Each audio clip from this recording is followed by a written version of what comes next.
Assalamualaikum warahmatullahi wabarakatuh. Hari ini Cikgu Azli akan mengajar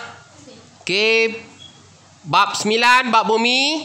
Kita masuk kepada subtopik yang kedua, 9.2 bahan bumi. Bahan bumi. Kerak bumi terbentuk daripada pelbagai jenis batuan yang berbeza dari segi warna, struktur, bentuk, tekstur dan juga cara pembentukannya. Secara amnya, batu boleh dikategorikan kepada 3 kumpulan, iaitu batu igneous, batu sedimen dan juga maaf cikgu, bukan batu. Batuan boleh dikategorikan kepada 3 kumpulan, iaitu batuan igneous, batuan sedimen, batuan metamorfik. 3 kategori batuan ni kamu harus ingat. Jika ada soalan suruh kamu jawab. Sebab apa cikgu nakkan kamu ingat, hafal? Sebab selalunya soalan yang dikemukakan kepada kamu adalah soalan yang berbentuk subjektif. Soalan subjektif ni tak ada pilihan jawapan. Lebih-lebih lagi soalan aras tinggi, aras sederhana dan tinggi. Kalau aras rendah dia ada bagi pilihan jawapan. Kalau aras sederhana dan tinggi dia tak ada pilihan jawapan. Contoh soalan, nyatakan 3 jenis kumpulan batuan. Dia letak A, B, C. Tempat kosong je. Kalau kamu tak hafal, kamu tak ingat, kamu tak boleh tulis pun. Dah rugi dah 3 markah. Jadi ada berapa kategori batuan ataupun ada berapa kumpulan? Ada 3. Yang pertama batuan igneous, yang kedua batuan sedimen dan yang ketiga batuan metamorfik. Setiap jenis batuan terbentuk dengan cara yang berlainan. Setiap ni batuan igneous, batuan sedimen dan batuan metamorfik ni cara pembentukan ketiga-tiga jenis batuan ni tak sama, berbeza-beza. Dan batuan-batuan ni terbentuk dia mengambil masa yang lama, beribu-ribu tahun. Semua batuan yang 3 ni mengandungi bahan yang dikenali sebagai mineral. Semua batuan ni mengandungi bahan yang dikenali sebagai mineral. Kita tengok. Ni dia jenis batuan. Batuan igneous, batuan sedimen dan batuan metamorfik. Cantik kan batuan? Itu dia lah. Kejadiannya pun berbeza-beza. Nak terjadi, nak terbentuk pun mengambil masa yang lama, beribu-ribu tahun. Batuan yang pertama, igneous. Batuan igneous.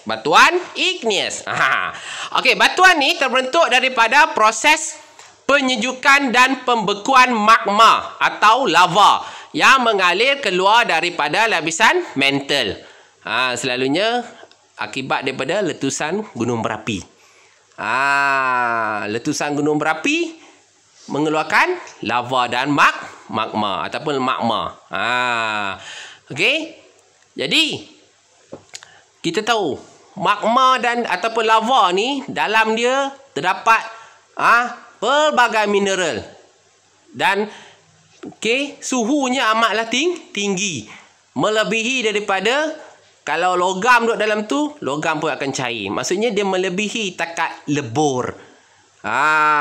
Semua logam melebur, berada dalam keadaan cecair dan bercampur-campur antara satu sama lain. Itu yang dikatakan dalam batuan ni terdapat apa? Pelbagai mineral. Itulah. Jadi lava ataupun magma yang keluar daripada lapisan mantle menerusi letusan gunung berapi, bila dia keluar, keluar daripada lapisan mantle ke permukaan bumi, seterusnya dia akan mengalami penyejukan. Suhu dekat permukaan bumi dah sejuk, dah rendah. Suhu dah rendah berbanding dengan suhu dekat lapisan mantle. Jadi magma ataupun lava ni akan mengalami proses pembekuan lah.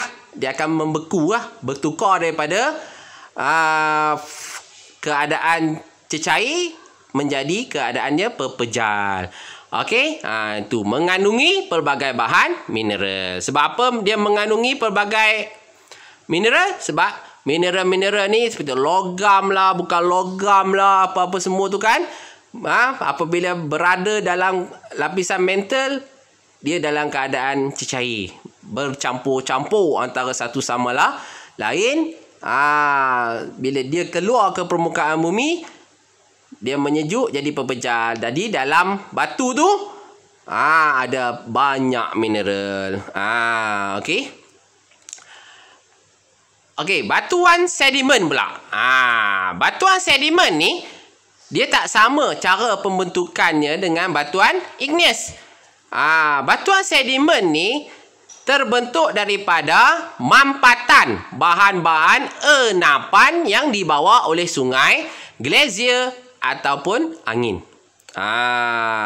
Maksudnya batuan sedimen ni dia asalnya dia daripada orang kata apa? Alamak. Bila air sungai mengalir, dia adalah bahan-bahan yang mengalami hakisan. Hakisan daripada sungai. Air sungai itu menghakis glacier, dan angin juga boleh menghakis. Jadi kecil-kecil.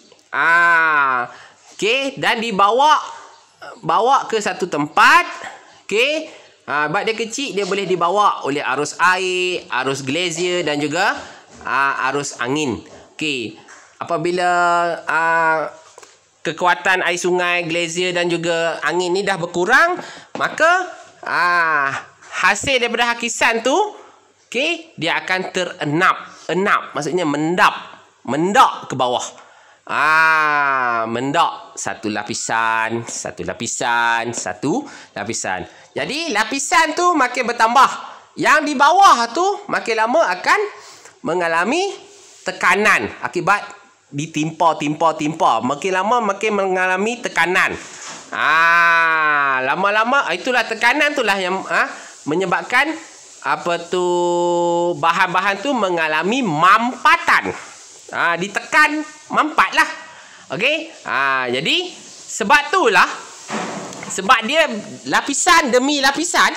Okey. Sebab itulah batuan sedimen ni, dia kalau kita lihat, dia mengandungi lapisan-lapisan. Kita boleh nampak dia ada lapisan-lapisan. Sebab apa? Setiap lapisan tu terjadinya tak sama masa. Lapisan pertama macam kuih lapis. Dan kadang-kadang dia ada rongga, dan kadang-kadang dia ada fosil. Fosil. Okey, itu batuan sedimen. Okey, batuan yang ketiga, batuan metamorfik. Batuan metamorfik ni, dia ni adalah punca batuan ni metamorfik ni. Dia boleh jadi asalnya dia adalah batuan igneous ataupun asalnya adalah batuan sedimen. Jadi batuan metamorfik dia boleh jadi batuan igneous ataupun dia boleh jadi batuan sedimen. Yang mana kedua-dua batuan ni bila dah terbentuk, kemudian dia terdedah pula kepada tekanan dan suhu yang sangat tinggi. Contohnya batuan igneous. Okey, apabila lava ataupun magma keluar, okey, bila mengalami penyejukan, dia membentuk batu. Kemudian apabila berlakulah gempa bumi ke apa ke, batuan tu masuk balik ke dalam bumi. Tadi dia keluar daripada dalam bentuk cair. Kemudian dia jadi batu. Kemudian apabila ada gempa bumi ke apa ke, dia termasuk balik ke dalam kawasan dalam tanah. mengalami mampatan. Mampatan. Dan bila dia masuk makin lama makin ke dalam, okey, dia mengalami mampatan. Dan dia juga mengalami tindakan haba. Sebab makin ke dalam makin dekat dengan mantle. Mantle tu ada haba. Asalnya batu igneous. Dah jadi batu. Kemudian bila makin lama makin masuk ke dalam, mengalami mampatan, mengalami tekanan haba yang tinggi, dia akan bertukar daripada batuan igneous kepada batuan metamorfik. Begitu juga dengan batuan sedimen. Setelah mengalami hakisan dan pengendapan serta mampapan, dia jadi batu. Batu sedimen. Kemudian akibat daripada proses-proses bumi ni, gempa bumi ke apa ke, dia termasuk ke dalam. Bila makin ke dalam, macam cikgu cakap tadi lah, dia mengalami tekanan mampatan, okey, dan mengalami tindakan haba yang tinggi. Asalnya dah jadi batu sedimen. Kemudian bila mengalami tekanan dan juga haba yang tinggi, dia bertukar menjadi batu metamorfik. Cikgu harap penerangan cikgu ni boleh faham. Kamu boleh faham berkenaan dengan batu metamorfik. Penting. Jadi kalau ditanya kepada kamu, apakah itu batu metamorfik? Okey, batu metamorfik ni asalnya adalah batu igneous dan dia juga boleh jadi batu sedimen. Okey, tapi batu-batu tu dah jadi batu. Kemudian mengalami tindakan, mengalami tekanan dan juga suhu yang tinggi, berubah menjadi batuan metamorfik. Biasanya batuan metamorfik ni dia lebih keras daripada batuan asal yang membentuknya. Kalau batuan igneous tu keras, batuan metamorfik lebih keras daripada batuan igneous. Kalau batuan sedimen tu keras, batuan metamorfik lebih keras daripada batuan sedimen. Itu dia. Okey. Ni dia contoh bagaimana pembentukan batuan. Kita tengok dulu. Batuan igneous. Batuan igneous ni kan dia datang daripada magma ataupun lava. Okey. Apabila dia keluar, okey, dia sejuk. Kat dalam lapisan mantle panas. Bila kat kerak dia sejuk. Bila dia keluar dia jadi pepejal. Dalam tu cair. Dah jadi keras, jadi batu. Kemudian kalaulah orang kata apa, batuan tu dia mengalami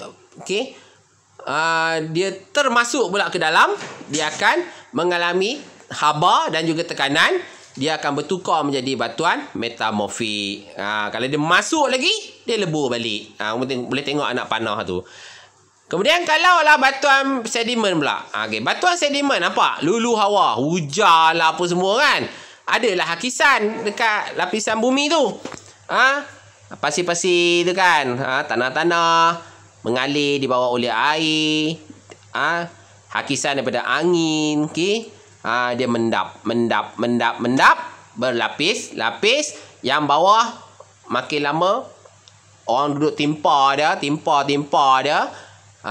Dia makin tertimbus. Dia tukar jadi batu sedimen. Kemudian dia menuju ke arah bawah akibat daripada proses-proses bumi. Dekat dengan lapisan mantle ada haba. Okey, makin ke bawah tekanan pun makin tinggi. Dia bertukar menjadi batu metamorfik. Kalau batuan metamorfik ni masuk lagi ke dalam sampai ke mantle, leburlah dia sebab panas. Itulah proses pembentukan batuan. Cuba tengok anak panah yang sebelah kiri sekali. Makin ke dalam, makin menuju ke pusat bumi, teras bumi, haba dan juga tekanan semakin meningkat. Okey, itu saja untuk